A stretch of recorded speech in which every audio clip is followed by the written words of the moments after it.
La conferenza stampa di stamattina si è resa necessaria per il comunicato stampa che la CGIL ha fatto ieri, che io trovo sinceramente vergognoso, anche perché la CGIL è stata buona testimone in tutte le riunioni che io ho fatto da marzo, aprile fino a dicembre di tutta la situazione sui trasporti, di tutto quello che abbiamo fatto. L'assessore De Berti non ci sta e all'indomani dell'attacco da parte del sindacato risponde a tono chiarendo la questione dei trasporti in relazione alla scuola.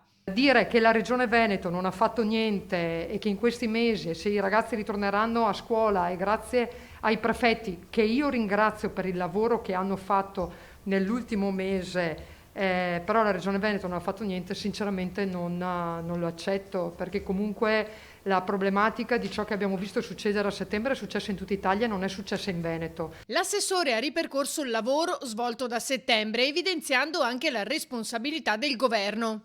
Io mi sono trovata tutta l'estate che con gli incontri tecnici che facevo con il Ministero mi dicevano: il Ministro non si prende la responsabilità di aumentare la capienza dei mezzi, e lo posso capire perché quest'estate prima del 1° di agosto eravamo al 60% da DPCM della capienza dei mezzi, ve lo ricordo per opportunità vostra, e dall'altra parte io continuavo a dire: va bene, allora abbiamo bisogno di risorse per aumentare i servizi aggiuntivi, perché comunque quel 40% che mancava avremmo dovuto avere le risorse. Sicuramente nessuna regione aveva la possibilità di farvi fronte, perché le regioni entrano nel tavolo nazionale a parlare di trasporti il mese di novembre. Prima gli interlocutori del ministro erano i sindacati.